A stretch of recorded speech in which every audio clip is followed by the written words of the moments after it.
नमस्कार भाई लोग। यदि आप गवर्नमेंट एग्ज़ाम की तैयारी करते हैं तो आपको भी पता है कि एग्ज़ाम के लिए पॉलिटी कितना ज़रूरी हो चुका है। पॉलिटी में खास करके कि कौन सी घटना कब हुई और उस समय पर प्रधानमंत्री कौन था। तो कुल मिला कर के है कि यदि आप पॉलिटी में अच्छे नंबर लाना चाहते हैं और अधिकांश सवाल करना चाहते हैं, नंबर लाना चाहते हैं, तो आपको प्रधानमंत्री आपको पूरा याद होना चाहिए किस प्रधानमंत्री के कार्यकाल में कौन सी घटना हुई। क्योंकि हमारे भारत में मुख्य रूप से अगर कोई घटना घटती है तो उसके समय में प्रधानमंत्री के बारे में पूछा जाता है। तो चलिए हम लोग शुरू करते हैं। सबसे पहले जो हमारे भारत के प्रधानमंत्री थे वो थे जवाहरलाल नेहरू। अब देखिए यहाँ से आपको सवाल जो है जवाहरलाल नेहरू से आपको जो सवाल बन सकता है वो सारा सवाल हम आपको बताएंगे। इससे रिलेटेड, इससे कनेक्ट करके भी आपको सारा बात बताएंगे। देखिए जवाहरलाल नेहरू जो थे वो जब 47 में जब आज़ाद हुआ था तो 47 में जो है कि उनको ऑटोमेटिक उनको प्रधानमंत्री बना दिया गया था। लेकिन जब 1951 से 52 में जब पुनः चुनाव हुआ था तो फिर वो जीते थे उसमें और वो प्रधानमंत्री के रूप में आए थे। तो टोटल मिला करके अगर आप कहेंगे कि जवाहरलाल नेहरू का कार्यकाल कितना है तो आप कहेंगे 47 से लेकर के 64, यानी 1947 से 1964 तक रहा था, यानी कि लगभग 16 साल और 200 दिन, यानी कि आप कह सकते हैं कि 17 साल। अगर बात करें कि झंडा उत्तोलन, लाल किला में जो झंडा उत्तोलन होता है वो सर्वाधिक बार किसने किया है तो वो जाता है आपके जवाहरलाल नेहरू के ही खाते में। कितनी बार तो 17 बार। और इसके बाद जो है 16 बार किन्होंने किया है तो इनकी बेटी इंदिरा गांधी ने किया। अब देखिए यहाँ से आपसे सवाल पूछा जा सकता है कि जवाहरलाल नेहरू का जन्म कब हुआ था तो आप कहेंगे 1889 में। ठीक है, 1889 में जो है जवाहरलाल नेहरू का जन्म हुआ था। और उसके बाद आप ये याद रखिए कि प्रथम लोकसभा का गठन कब हुआ था? 13 अप्रैल 1952। देखिए इसमें आपको जो भी कुछ बताऊंगा वो सारा सवाल एग्जाम में पूछा हुआ है। तो प्रथम लोकसभा का गठन क्या कब हुआ था? 13 अप्रैल 1952। चुनाव हुआ था 1951 से 52 के बीच में और फिर गठन हो गया था 13 अप्रैल 1952 को। और यहाँ से भी चुने थे प्रधानमंत्री के रूप में कौन आए थे तो जवाहरलाल नेहरू आए थे। ठीक है, अब देखिए इसके बाद जो हम लोग आगे बढ़ते हैं तो यहाँ से आपसे सवाल पूछा जा सकता है कि सबसे अधिक बार जो है किसने झंडा फहराया तो आप कहेंगे कि जवाहरलाल नेहरू। और उसके बाद अगर पूछा जाए कि जवाहरलाल नेहरू के बाद दूसरे नंबर पर सर्वाधिक बार कौन आते हैं झंडा फहराने वाले, तो वो है इंदिरा गांधी। अब देखिए अब यहाँ से सवाल ये बन जाता है कि महात्मा गांधी जो थे, महात्मा गांधी को बापू किसने कहा था? तो महात्मा गांधी को जो सबसे पहले बापू कहने वाले थे वो थे नेहरू। और अगर महात्मा गांधी से रिलेटेड ये सवाल पूछा जाए कि महात्मा गांधी को राष्ट्रपिता किसने कहा था तो वो हो जाएंगे सुभाष चंद्र बोस। अब देखिए सुभाष चंद्र बोस ने इनको राष्ट्रपिता तो कहा था, लेकिन हमको लगता है कि भूलवश उन्होंने कह दिया होगा, क्योंकि बाद में दोनों के मत में बिल्कुल विभेद आ चुका था। तो इस हिसाब से अब यहाँ से आपसे ये सवाल पूछा जा सकता है, और ये सवाल पूछा क्या जा सकता है, ये सवाल हर एग्जाम में पूछा ही जाता है कि महात्मा गांधी का जन्म कब हुआ था तो 1869 में महात्मा गांधी का जन्म हुआ। और फिर नेहरू का कब जन्म हुआ था तो 1889 में, यानी कि इनसे जो है वो 20 साल छोटे थे। अब देखिए यहाँ से ये भी सवाल पूछा जा सकता है कि चलिए अब बताइए कि ये जो थे नेहरू जी जो थे उनके पुस्तक कौन कौन से हैं तो आपसे पूछा जा सकता है an autobiography, discovery of India और फिर ग्लिम्प्स ऑफ वर्ल्ड हिस्ट्री। ये तीनों बुक जो है ये काफ़ी इंपॉर्टेंट बुक है, आपको याद रहने ही चाहिए। देखिए इनके ही समय में योजना जो पंचवर्षीय योजना की जो शुरुआत हुई थी वो हमारे भारत में नेहरू जी के ही समय में शुरू हुई थी। कब से शुरू हुई थी? 1951 से ये स्टार्ट हो चुका था। पहला जो चला था 1951 से 56 चला था, और दूसरा जो था वो 1956 से लेकर के जो है, सॉरी लिखने में हमें दिक्कत हो रही है, 1956 से जो है 1961 तक दूसरा चला था। तो पहला वाला तो आपको पता ही है कि इसमें जो है मुख्य रूप से कृषि पर ही बल दिया गया था, लेकिन दूसरा वाला जो था इसमें जो है मुख्य रूप से उद्योग धंधों पर बल दिया गया था। तो चूँकि उस समय हमारा भारत आज़ाद ही हुआ था, इसलिए जो है कि हमारे भारत में विकास करना बहुत ज़्यादा ज़रूरी था। तो शुरू में जो है हमारे खान पान पर मतलब कि कृषि पर विकास किया गया, दूसरे में जो है उद्योग धंधों का भी विकास किया गया। इस समय तक सब कुछ ठीक ठाक चल रहा था, लेकिन ये जो है हम लोग शुरू में नेहरू जी ने क्या कहा था कि हिंदी चीनी भाई भाई। तो इस हिसाब से लग रहा था सबको कि चीन जो है वो बहुत ही अच्छा कंट्री है, वो कि वो जो है हमारे साथ में कभी युद्ध व्यवहार जैसा नहीं करेगा और एक दूसरे में शांति जैसा बनाए रखेंगे, लेकिन ऐसा नहीं हुआ। 1900 अभी जो आप देख रहे होंगे कि यूएनओ में जो है चीन को जो वीटो का पावर मिला है, वो चीन को अपने दम पर नहीं मिला, वो हमारे भारत के जो उस समय रक्षा मंत्री थे वीके मेनन, उनके कहने पर मिला है। अब देखिए उस समय इतना ज़्यादा भारत और चीन के बीच में इतना गहरी मित्रता जैसी बन चुकी थी कि ये वीके मेनन जो थे उस समय रक्षा मंत्री, उन्होंने यूएनओ में सबसे लंबा भाषण दिया था। सबसे लंबा भाषण कितने घंटे का? 8 घंटे तक लगातार 8 घंटे का भाषण दिया था। अगर उसमें कहा जाए तो 5 घंटे जो है वो लगातार भाषण देते रह गए थे, बोलते रह गए थे। तो ऐसा चीज़ देख करके ये जो थे वीके मेनन, इनको हटा दिया गया था प्रधानमंत्री के रूप में, रक्षा मंत्री के रूप में। अब देखिए ये इनका पीरियड कितना था? तो 57 से 62 था। उसके बाद कौन आ गए थे? जवाहरलाल नेहरू। अब देखिए यहाँ से हम एक बात हम आपको बता दें कि 1960 तक जो था बिल्कुल ठीक ठाक ही चल रहा था, लेकिन 1962 की जब बात आई तो 1962 में जो है बिना कहे सुने चीन जो है हमारे भारत पर आक्रमण करते, किसी को इस बात का अंदाजा नहीं था। अगर आपसे पूछा जाए कि 1962 के युद्ध के टाइम पर हमारे भारत का रक्षा मंत्री कौन था, तो आप कहेंगे वीके मेनन। और अगर ये वीके मेनन अगर आपके ऑप्शन में नहीं रहता है तो आप ये कह सकते हैं कि जवाहरलाल नेहरू। अब देखिए जवाहरलाल नेहरू से ही सवाल बन जाएगा कि जवाहरलाल नेहरू का जो समाधि स्थल है उसका क्या नाम था, तो आप कहेंगे शांतिवन था। क्या नाम था? शांतिवन। अब देखिए जब 1962 में जब ये युद्ध हुआ तो उसमें भारतीय लोगों की इतनी ज़्यादा, भारतीय सेना का इतना ज़्यादा नुकसान हुआ, नेहरू ने ऐसा कभी अंदाज़ा नहीं किया था कि ये जो है चीनी जो है ये जिस तरह का है उस तरह से ये उल्टा जब व्यवहार कर दिया तो इसका सदमा लग गया, और जिस वजह से जवाहरलाल नेहरू जो हैं ये 1964 में ये चल बसे। 1964 में जो है ये भारत पूरी दुनिया को ही छोड़ के चल दिए। अब जो है अचानक से उस समय चुनाव तो हो नहीं सकता था, इसलिए कार्यवाहक पीएम बनाया गया, एक्टिंग पीएम। तो वो जो है कौन थे? गुलजारीलाल नंदा। अब देखिए गुलजारीलाल नंदा को भी कुछ लोग जो है वो मान लेते हैं प्रधानमंत्री के रूप में। तो उसमें आप गिनेंगे ना तो ये अभी जो है भारत के प्रधानमंत्री जो नरेंद्र मोदी हैं वो हैं 14वें नंबर के। लेकिन अगर आप कहेंगे कि नहीं गुलजारीलाल नंदा को भी आप पीएम के रूप में मान लेते हैं तो आप उसको कहेंगे +1, यानी कि 15वें नंबर के आपके प्रधानमंत्री हो जाएंगे। ठीक है। तो इसके बाद जो है हमारे आए थे लाल बहादुर शास्त्री। अब देखिए 47 से 64 तक कौन रहे थे? 47 से लेकर के 64 तक रहे थे हमारे जवाहरलाल नेहरू। उसके बाद फिर 64 में बने थे पहली बार गुलजारीलाल नंदा। फिर उसके बाद जो है 64 में ही जो है हमारे लाल बहादुर शास्त्री बन गए।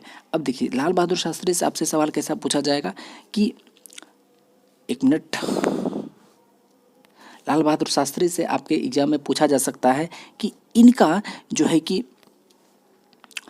इनका ये जो थे लाल बहादुर शास्त्री को नाम दिया गया था शांति पुरुष इनको नाम दिया गया था, शांति पुरुष इनको नाम दिया गया था। और इनका पीरियड कितना था? 64 से लेकर के 66 था। अब देखिए इनके समय में ये बहुत ही शानदार नेता थे और इनका जन्म जो है बिहार में ही हुआ था। और इसके बारे में एक बार और बता दें कि इनके समय में ही 1965 में भारत और पाक युद्ध हुआ था। 65 में युद्ध हुई थी। देखिए 1965 में जब युद्ध हुआ था तो उस समय ये भी पूछा जा सकता है कि उस समय रक्षा मंत्री कौन था? यशवंत राव चौहान थे। उन समय कौन थे? यशवंत राव चौहान थे। जैसे 1962 में कौन था?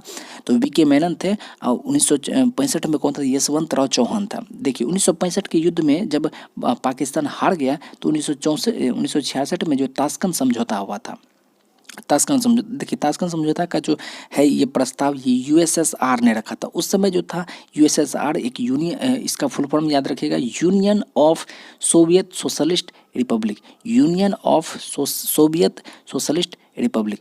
तो इन्होंने कहा कि देखिए आप दोनों को हम लोग समझौता करने के लिए आगे बढ़ाते हैं।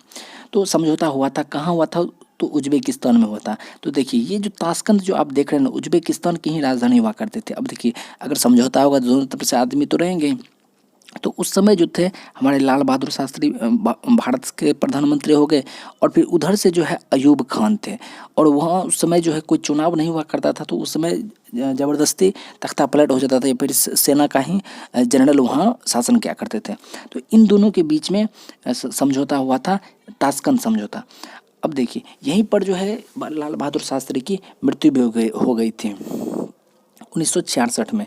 अब यहाँ से ये भी याद रखिएगा कि लाल बहादुर शास्त्री का जो है समाधि स्थल उसको क्या कहते हैं, तो विजय घाट। लाल बहादुर शास्त्री के समाधि स्थल को क्या कहते हैं, विजय घाट। और इन्होंने ही नारा दिया था जय जवान जय किसान। जय जवान जय किसान का नारा लाल बहादुर शास्त्री ने ही दिया था। और इसके साथ में जय विज्ञान का जो नारा दिया था वो दिया था अटल बिहारी वाजपेयी। ठीक, चलिए यहाँ से हम लोग आगे बढ़ते हैं। जब देखिए 1966 में जब इनकी भी मृत्यु हो गई तो फिर से गुलजारीलाल नंदा एक बार फिर से कार्यवाहक प्रधानमंत्री के रूप में आए। अब देखिए गुलजारीलाल नंदा जो है 2 बार कार्यवाहक प्रधानमंत्री के रूप में आए थे। एक बार 64 में आए थे और दूसरा जो है 66 में आए थे। अब देखिए उस समय ऐसा था कि प्रधानमंत्री कौन बनेगा, प्रधानमंत्री कौन बनेगा, तो इंदिरा गांधी ऐसे कभी पॉलिटिकल क्षेत्र में इनका कभी आने का रुझान था नहीं। लेकिन ऐसा हुआ कि उस समय इंदिरा गांधी को ही प्रधानमंत्री के रूप में चुन लिया गया। अब देखिए प्रधानमंत्री का इंदिरा गांधी जो है 2 बार प्रधानमंत्री के रूप में चुनकर आई थी।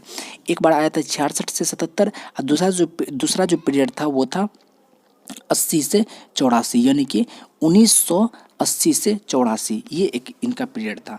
तो अब देखिए इनके समय में, इंदिरा गांधी के समय में 1970 तक जो है सब कुछ ठीक ठाक चलता ही रहा। 1970 तक सब कुछ ठीक ठाक चल रहा था। लेकिन 1970 के बाद 1971 में जो है भारत और पाकिस्तान युद्ध हो गया था। देखिए भारत और पाकिस्तान जो युद्ध हुआ था उसके पीछे में उसमें डायरेक्ट रूप से भारत शामिल नहीं था, उसमें इनडायरेक्टली शामिल हुआ और फिर पूर्णतः इसी के साथ में उलझना पड़ गया था। दरअसल बात ये था कि उस समय पूर्वी पाकिस्तान जो कि अभी आपका बांग्लादेश है उसमें, और फिर पश्चिमी पाकिस्तान जो अभी आपको दिख ही रहा होगा पाकिस्तान, इस दोनों के बीच में विवाद हो गया कि पाकिस्तान जो है बांग्लादेश को बहुत ही ज़्यादा टॉर्चर करता था और इससे कोई अधिकार नहीं देता था। देखिए आपको ही पता होगा कि पाकिस्तान में जो है अधिकांश आदमी तो वहाँ उर्दू बोला करते थे। वहाँ की अभी भी राष्ट्रीय भाषा कौन सी है, तो उर्दू भाषा है। लेकिन वहीं पर अगर बांग्लादेश की बात की जाए तो बांग्लादेश की जो राष्ट्रीय भाषा थी वो थी बांग्ला, क्योंकि वहाँ वही भाषाएं चलती थी। तो इस वजह से जो है ना पाकिस्तान जो है किसी भी तरह का अधिकार नहीं देना चाहते थे बांग्लादेश को। लेकिन बांग्लादेश वाले बोलते थे कि नहीं, हमको तो अधिकार चाहिए ही। तब जो है ऐसा हुआ कि इनके जोर ज़बरदस्ती करने के कारण जो है चुनाव हुआ था 1970 में चुनाव हुआ था पाकिस्तान में। और उसमें जो है चुन करके आए थे शेख मुजीबुर रहमान। कौन आए थे? शेख मुजीबुर रहमान। अब देखिए शेख मुजीबुर रहमान को ही क्या कहा जाता है? बंगबंधु के नाम से जाना जाता है। ये बांग्लादेश के प्रथम प्रधानमंत्री बने थे। जब ये 1970 में चुनाव जीते थे उस समय था 162 टोटल सीट था, जिसमें कि शेख मुजीबुर रहमान को जो है 160 तक मिल चुका था इनको।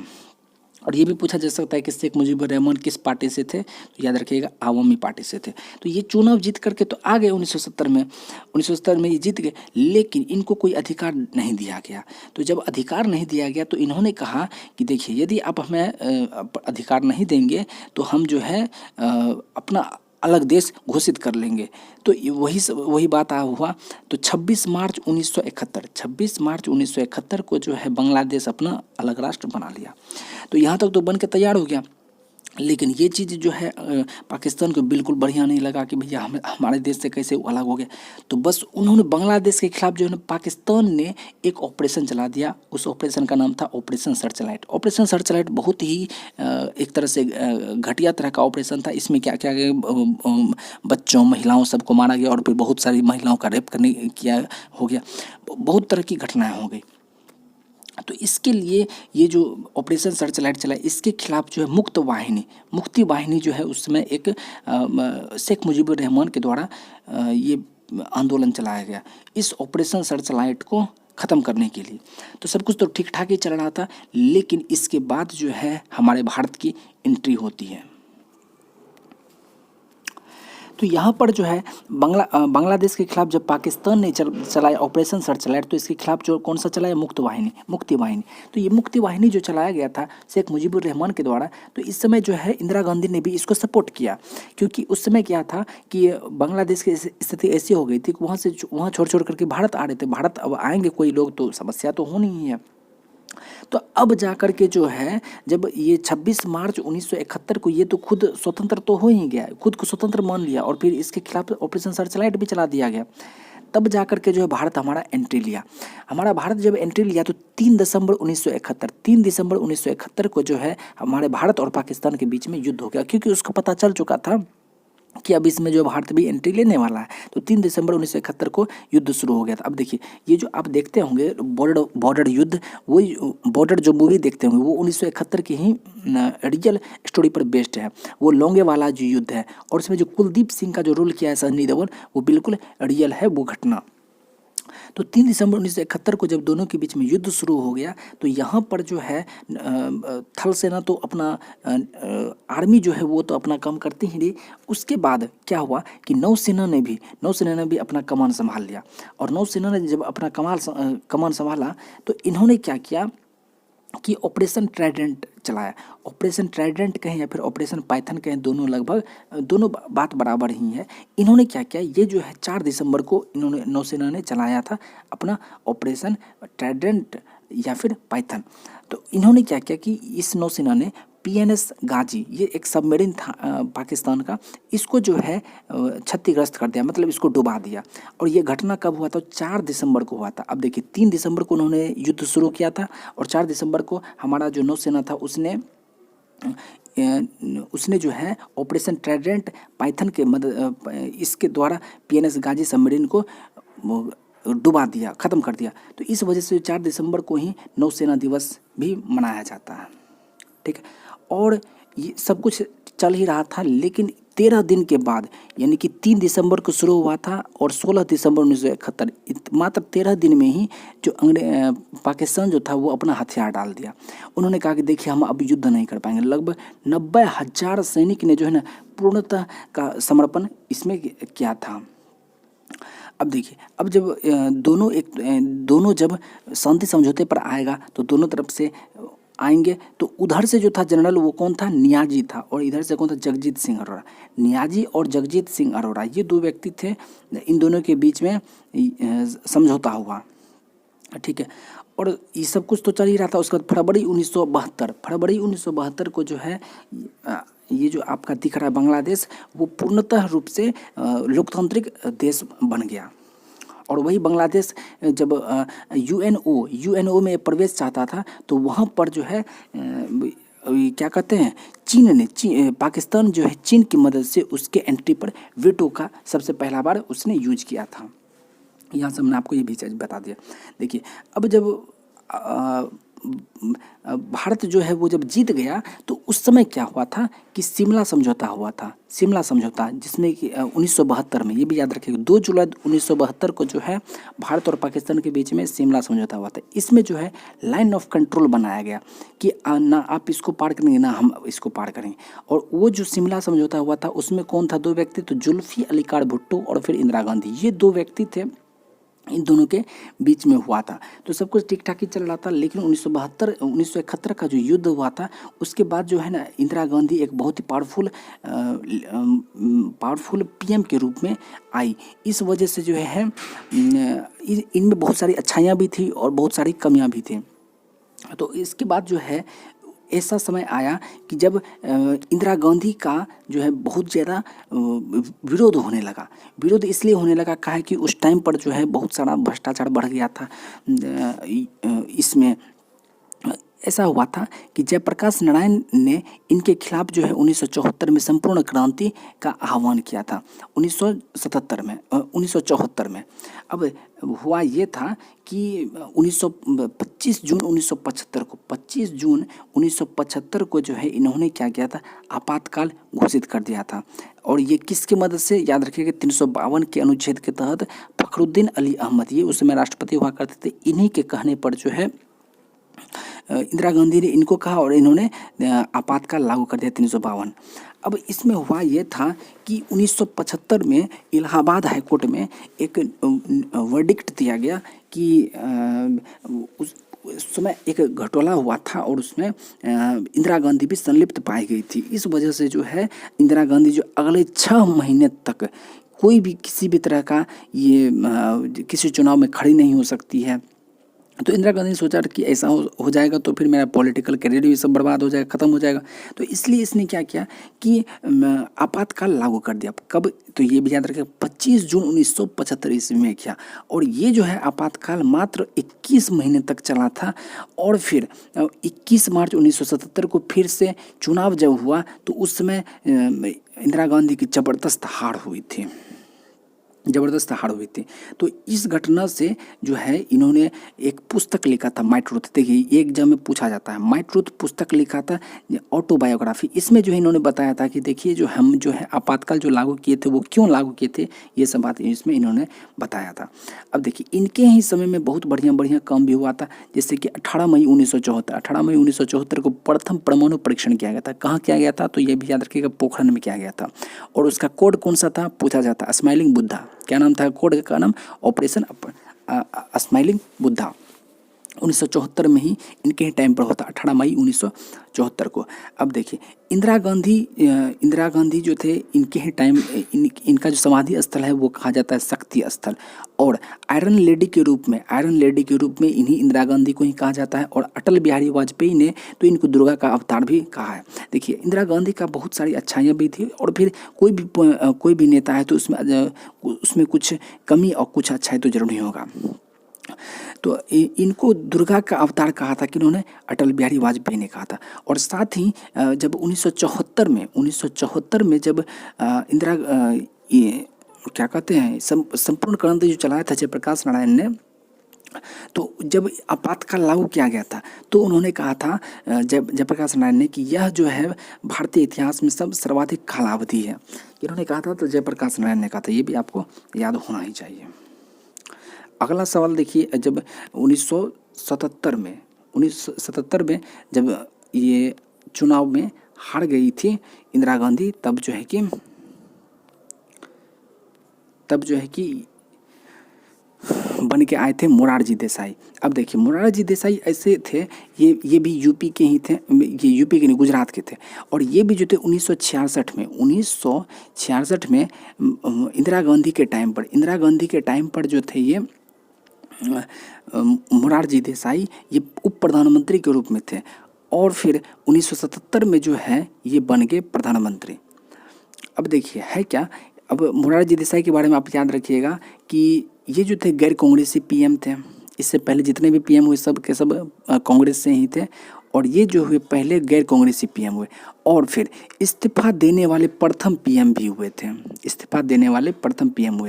और ये कहाँ के थे? तो अभी तुरंत हमने आपको बता ही दिया, गुजराती। और आपसे ये भी सवाल पूछा जा सकता है कि भारत में सर्वाधिक जो है कि उप प्रधानमंत्री किस राज्य से आए? तो वो भी याद रखिएगा, सर्वाधिक जो है वो कहाँ से आए?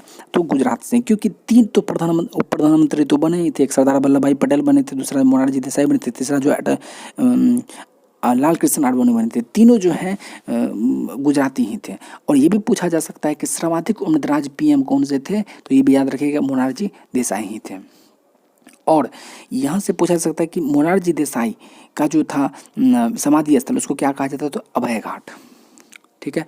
अब देखिए श्यामा प्रसाद मुखर्जी के बारे में आप लोगों ने नाम तो सुने ही होंगे। आप लुसेंट पढ़ते होंगे तो उसमें पक्का आपको नाम ये मिला हुआ, श्यामा प्रसाद मुखर्जी। क्या? तो केंद्रीय मंत्रिमंडल से इस्तीफा देने वाले प्रथम व्यक्ति कौन थे? तो मोरारजी देसाई।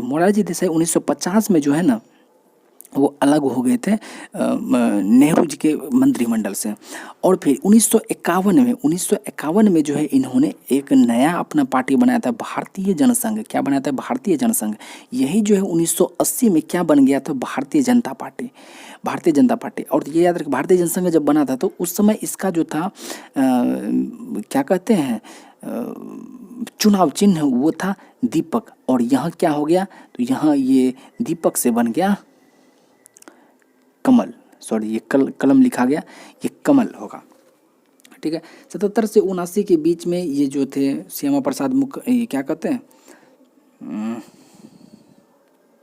मोरारजी देसाई रहे थे। और 1979 में ही जो है आपका संपूर्ण क्रांति करने वाले जयप्रकाश नारायण जो थे उनकी भी मृत्यु हो गई थी। अब चौधरी चरण सिंह आए थे। चौधरी चरण सिंह के बारे में पता होगा कि ये जो थे यूपी के ही थे। और ये मात्र 1 ही साल तक रहे थे, मुश्किल से 6 महीने तक तो रहबे किए थे। 79 से 80 के बीच में रहे थे। और इनका जो क्या कहते हैं समाधि स्थल जो था वो था किसान घाट। किसान, चूँकि ये किसान परिवार से थे और किसान के बहुत ज़्यादा हितैषी भी थे। और इन्हीं के जन्म दिवस पर यानी कि 23 दिसंबर को कौन सा दिवस मनाया जाता है? किसान दिवस मनाया जाता है। और फिर लोकसभा का सामना न करने वाला पीएम जो थे वो चौधरी चरण सिंह ही थे। ऐसे भी आप याद रख सकते हैं, अपना चरण जो है ना वो लोकसभा में इन्होंने कभी नहीं रखा। बात खत्म, आपको याद हो जाएगा। चलिए हम लोग अगले सवाल पर, अगले टॉपिक पे आगे बढ़ते हैं। अब देखिए, जब 80 में वो चुनाव जब हटे तो इंदिरा गांधी फिर से चुनाव आए।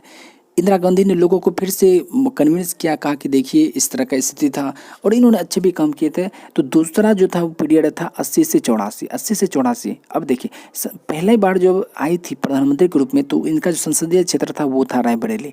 दूसरे में जो था वो था कौन? मेढक। अब देखिए, आप सोचिए कि मेढक कोई जगह का नाम? बिल्कुल, मेढक जो है एक जिला है जो कि ये जो मेढक है ये आपको मिलेगा तेलंगाना। पहले आंध्र प्रदेश का हिस्सा था, लेकिन अब जो है वो तेलंगाना में चला गया है। अब देखिए, जब दूसरी बार 80 से 84 में जब आई थी तो इनके समय में बहुत बढ़िया बढ़िया काम हुआ था। नाबार्ड की स्थापना हुई थी। नाबार्ड का फुल फॉर्म याद रखिएगा, national bank for agriculture rural development. National bank for agriculture rural development, इसकी स्थापना कब हुई थी? तो 1982 में हुई थी। अब देखिए, 1982 ईस्वी में ही रंगीन टीवी 15 अगस्त 1982 को रंगीन टीवी का प्रसारण किया गया था। और देखिए, ये नाबार्ड जो है वो कोई छोटा मोटा बैंक नहीं, ग्रामीण बैंकों का सबसे बड़ा बैंक है। हमने कहा इसका फुल फॉर्म जब आप बोलेंगे तो आप एक बार समझिएगा, national bank for agriculture and rural development. आप समझ रहे होंगे कि ये ग्रामीण क्षेत्रों से संबंधित है। और पहला जो एशियन गेम्स हुआ था वो 1991 में हुआ था। कब हुआ था? 1991 में हुआ था। वो हुआ था नेहरू के टाइम पर। और जो है भारत में दूसरा जो एशियन गेम्स हुआ था वो था 1982 में ही हुआ था। और कहाँ हुआ था? नई दिल्ली। पहला भी नई दिल्ली में ही हुआ था। और इसी के टाइम में 1984 में जो है माउंट एवरेस्ट पर चढ़ने वाली भारतीय जो थी वो कौन थी? बछेंद्री पाल। ये उत्तराखंड की ही थी और ये पहली लेडी थी। लेकिन अगर बात करें कि उस पर चढ़ने वाली प्रथम कोई भी महिला, तो वो जुंको तेबई हो जाएगी, जापान की हो जाएगी। लेकिन अगर भारतीय अगर बोलेगा तो वहाँ कहिएगा बछेंद्री पाल 1984, और जुंको तेबई जी चढ़ी थी वो 1974 में चढ़ी थी। और 1984 में एक बहुत बड़ी घटना हुई थी कि राकेश शर्मा जो कि पंजाबी व्यक्ति थे, ये जो थे अंतरिक्ष में गए हुए थे। अंतरिक्ष में जाने वाले प्रथम अगर भारतीय का अगर नाम आएगा तो कहिएगा राकेश शर्मा। कब? तो 1984 में। और ये भी याद रखिएगा कि ये किस अंतरिक्ष प्लेन से गए थे? तो वो ये सोयूज T11, इसके मदद इससे ही वे गए थे। तो यहाँ तक सब कुछ ठीक ठाक ही चल रहा था। लेकिन ऐसा हुआ कि सिख लोग जो है उन्होंने एक अलग राष्ट्र की मांग करने लगे। वो जो है एक अलग राष्ट्र की मांग करने लगे। और ये समय था एक अलग ही राष्ट्र की मांग करने लगे 1982 तक तो लगभग ठीक ठाक ही चल रहा था, मांग कर रहे थे, ठीक है। लेकिन 1983 में जो है बहुत ज़्यादा हंगामा होने लगा, बहुत ज़्यादा विवाद बढ़ने लगा। तो ऐसा देख करके वो था भिंडरा वाला। वो जो था भिंडरा वाला था, ये अलगाववादी नेता था। ये जो कह रहा था कि हमको जो है एक अलग राष्ट्र बनाया जाए, खालिस्तान, एक अलग देश बनाया जाए। तो ऐसा था कि अब उसको कंट्रोल करने के लिए 1983 में जो है ना ऑपरेशन ब्लू स्टार चलाया गया। ऑपरेशन ब्लू स्टार कब चलाया गया? तो ये याद रखिएगा 1982 के बाद 1983 में चलाया गया। इसमें जो क्या हुआ कि 1983 में कि अमृतसर में चप्पल पहने घुस गए, तरह पूरा खून खराबा हो गया। तो इस वजह से जो सिख धर्म के लोग थे वो इंदिरा गांधी से बहुत ज़्यादा नाराज़ हो गए। तो ऐसा हुआ कि इनके ही 1983 में उन्होंने ऑपरेशन ब्लू स्टार चलाया था। और इसके अगले ही साल यानी कि 31 अक्टूबर 1984 को जो है इनकी मौत हो, इनको गोली मार दी इसके ही बॉडीगार्ड ने। और याद रखिएगा उस समय जो थे अब गृह मंत्री कौन थे? तो पहले जो थे ज्ञानी जैल सिंह थे, दूसरा प्रकाश चंद्र शेट्टी। ये सवाल एग्जाम में पूछा हुआ सवाल। पहला कौन था? गृह मंत्री ज्ञानी जैल सिंह था। और दूसरे नंबर पर कौन था? प्रकाश चंद्र शेट्टी। अब देखिए, ज्ञानी जैल सिंह जो थे वो पहले 80 से 82 रहे थे, और फिर उसके बाद जो प्रकाश चंद्र शेट्टी आए थे। देखिए, जब इनकी 1984 में जब इनकी हत्या हो गई, तब राजीव गांधी का एक विवादित बयान आया था कि जब बड़े पेड़ कटते हैं तो तकलीफ़ें तो होती, इस तरह का इन्होंने विवाद दिया था। बाद बाकी इनके समय में इन्होंने कुछ बड़ा खास काम नहीं किया। देखिए, अब राजीव गांधी का जो पीरियड रहा था तो 1984 से 89, यानी कि 5 साल तक इन्होंने बड़े मजे से शासन किया था। और आपसे पूछा सकता राजीव गांधी के जो समाधि स्थल का नाम क्या है, तो याद रखिए वीर भूमि। और ये भी याद रखिए ये यंगेस्ट पीएम थे, मतलब सबसे कम उम्र के पीएम बनने वाले थे, मात्र 40 साल की उम्र में। और सर्वाधिक अगर पूछा जाएगा तो मोरारजी देसाई तो थे। अब इनके समय में एक और घटना हुई थी, जिस तरह से इससे पहले जो ऑपरेशन ब्लू स्टार चलाया गया था। ऑपरेशन ब्लू स्टार चलाया था किसने, तो इनकी जो माँ थी क्या, इंदिरा गांधी, उन्होंने चलाया था।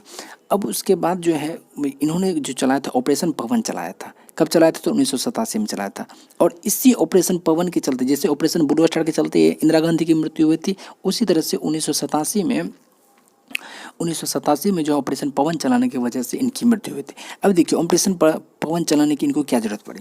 बात ये था कि श्रीलंका जो कि पहले इसका नाम सिलोन हुआ करता था, 1972 तक इनका नाम सिलोन हुआ करता था। और यहीं पर आपको बता दूं कि श्रीलंका का जो है 2 राजधानी है, एक होता है कोलंबो और दूसरा होता है जयवर्धनपुरे कोट्टे। जयवर्धनपुरे कोट्टे जो है ये है आपका प्रशासनिक राजधानी। वहीं पर कोलंबो की बात किया जाए तो वह है आपका व्यापारिक राजधानी। तो यहाँ पर हमने आपको दोनों बात बता दी। और यहाँ पर एक और अनुराधापुर जो है नहीं, पहले इसका हुआ करता था राजधानी।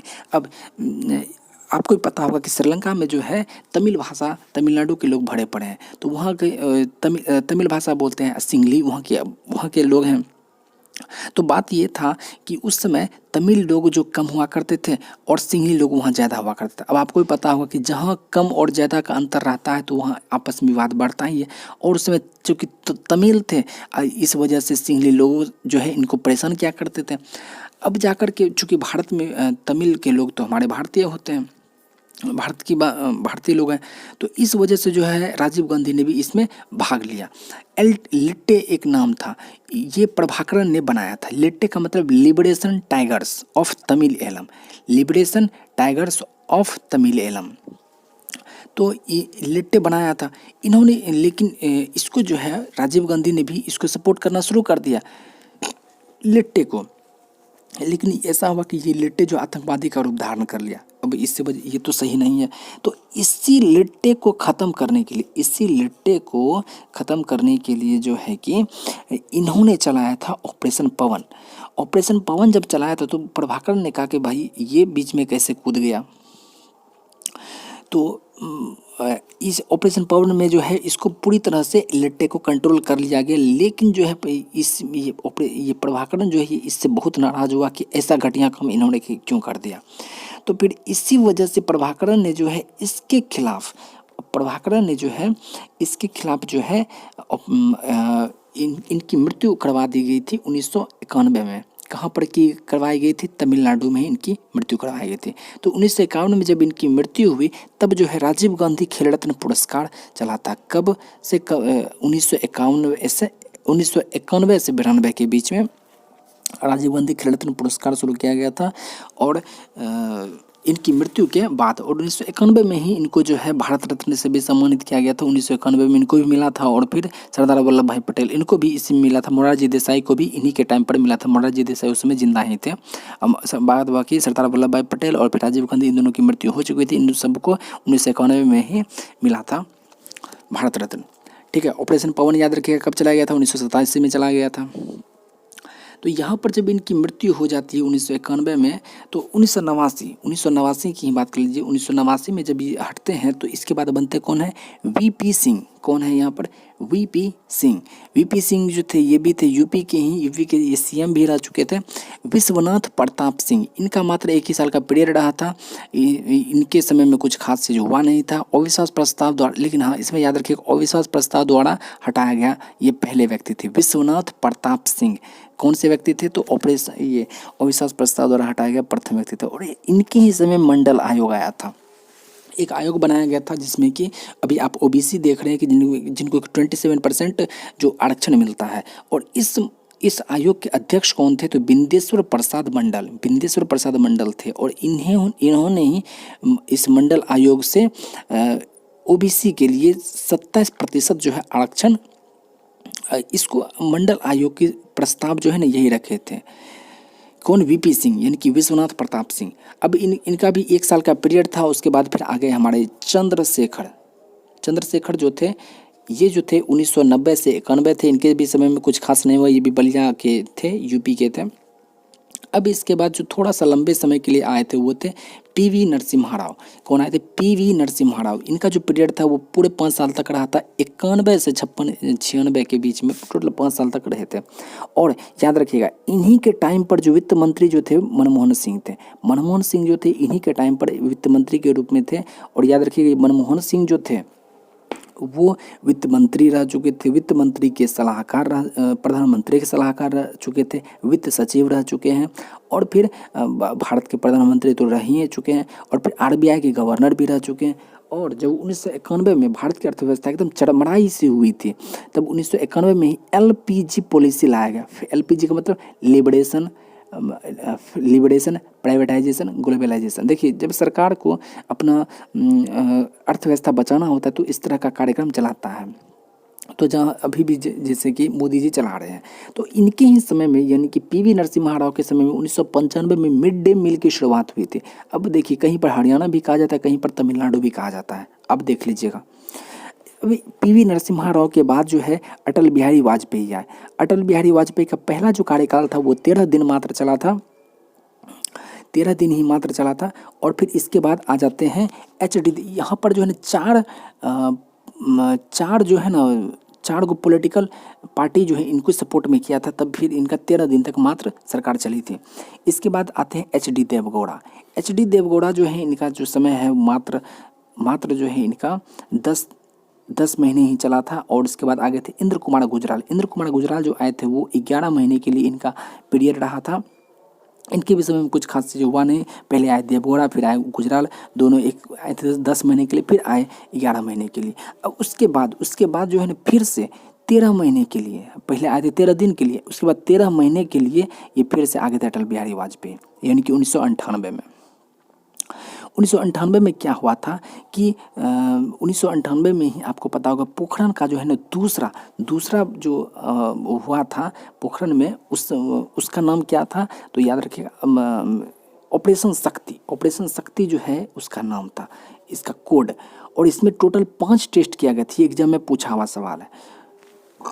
और ये जो चलाया गया था 11 मई से 13 मई, 11 मई से 13 मई के बीच में चलाया गया था। और ये जो पोखरण जो हुआ था, इसके अगर मुख्य रूप से अगर साइंटिस्ट की बात किया जाए तो वो कौन थे? अब्दुल कलाम आज़ाद, मोहम्मद APJ अब्दुल कलाम आज़ाद। और इनको जो है मिसाइल मैन के भी नाम से जाना जाता है। तो पहला तो था 13 दिन के लिए ही, दूसरा जो था HD देवगौड़ा और फिर इंद्र कुमार गुजराल, इन दोनों के जाने के बाद जो फिर से 13 महीने के लिए आए थे। अब जा कर के एक प्रॉपर रूप से 5 साल के जो उन्होंने शासन किया था वो किया था 1999 में। 1999 में जब चुनाव हुआ था तभी प्रॉपर रूप से 5 साल तक, 1999 से 2004 तक ये पूर्ण रूप से रहे थे। अब देखिए, यहीं पर आपको हम बता दें कि इनका जो नाम अभी हमने बोला था राजीव गांधी का ही दूसरा, राजीव गांधी को ही मिस्टर क्लीन का नाम दिया जाता है।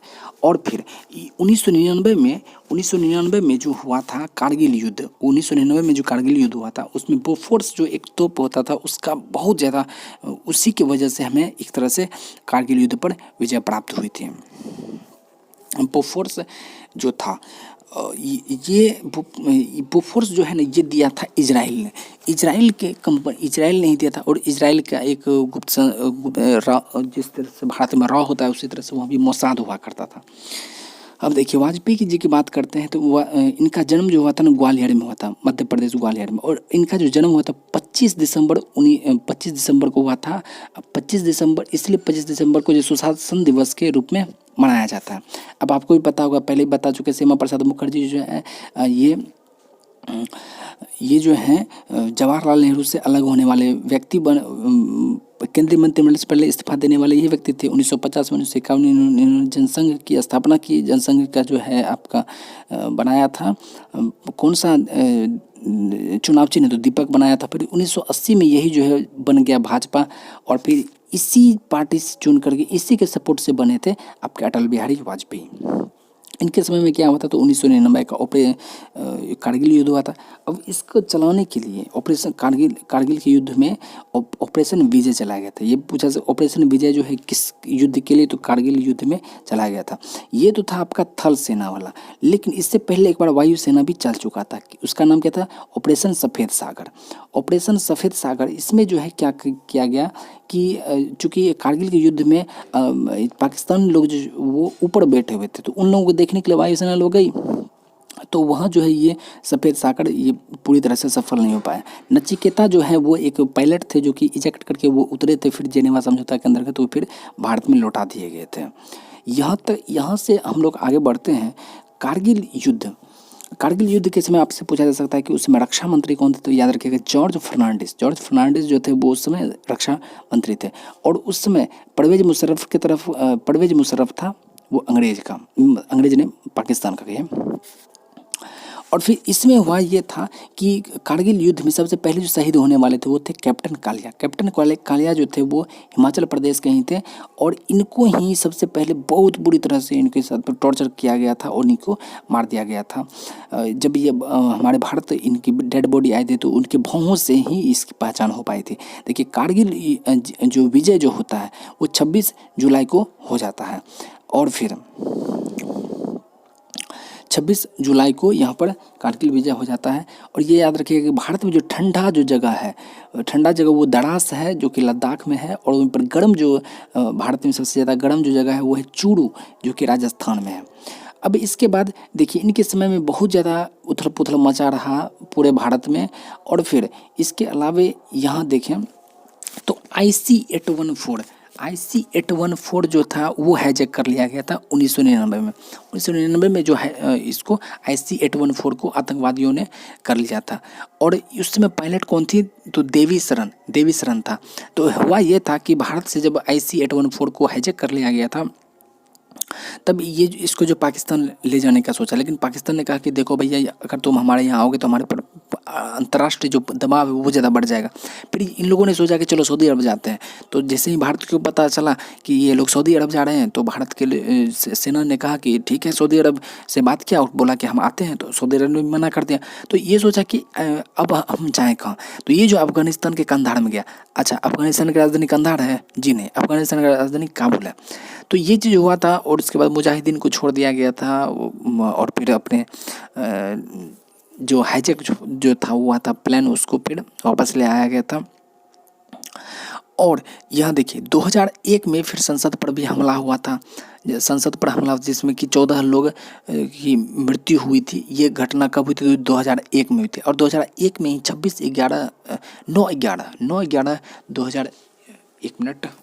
9/11/2001 में जो है अमेरिका में जो है पेंटागन पर हमला हुआ था। और फिर भारत में भी 26/11/2008 को भारत में हुआ था मुंबई ताज हमला, भारत में हुआ था। और फिर यहीं पर 9/11 जो हुआ था 2001 यहाँ पर जो हुआ था पेंटागन में हुआ था। और उसके बाद फिर ये इनका जो है कार्यकाल बहुत ही ज़्यादा समस्या भरा हुआ था। उसके बाद मनमोहन सिंह आते हैं। मनमोहन सिंह का जो कार्यकाल होता है वो 4 से 14 तक रहता है। इनके समय भी सब कुछ ठीक ठाक ही चलता रहा, लेकिन इनके समय में जो है एक मुंबई हमला हुआ था। कब हुआ था, 26 नवंबर 2008 में। आपको बता दिया कि 26 नवंबर 2008 में हुआ था, और इसमें 166 लोगों को मारा गया था। और इसमें जो है भारत के जो NSG इनके द्वारा एक ऑपरेशन चलाया गया था, ऑपरेशन ब्लैक टॉर्नेडो। अच्छा, NSG का स्थापना कब हुई थी, तो याद रखिए 1986 में NSG का स्थापना होती है। और इसी NSG जो है ना ये ऑपरेशन ब्लैक टॉर्नेडो चलाता है। और उस समय याद रखिएगा 2008 के टाइम में रक्षा मंत्री कौन थे, तो रक्षा मंत्री कौन थे, AK एंटोनी। तो यहाँ तक अभी हमने देख लिया कि टोटल प्रधानमंत्री। और अभी वर्तमान में जो प्रधानमंत्री है वो आपको भी पता होगा कौन से हैं, तो वो हैं मोदी जी जो है वो आप कह सकते हैं कि 14वें नंबर के हैं या 15वें नंबर के हैं। यदि आप इंद्र कुमार गुजराल को यदि आप प्रधानमंत्री के रूप में मानते हैं तो ये हो जाएंगे आपके 15वें नंबर के प्रधानमंत्री, लेकिन ये तो थे चूँकि एक्टिंग कार्यवाहक प्रधानमंत्री थे, तो इस वजह से ये थे 14वें नंबर के प्रधानमंत्री। अगर अच्छा अभी अगर पूछा जाए कि 2019 का जो 2019 में जो चुनाव हुआ था और इसमें मंत्रिमंडल कौन सा है, तो याद रखिएगा 17वां है। और मोदी जी कौन से हैं, तो 14वां आपको पता है, 15वां भी आपको पता ही है। 14 कब, जब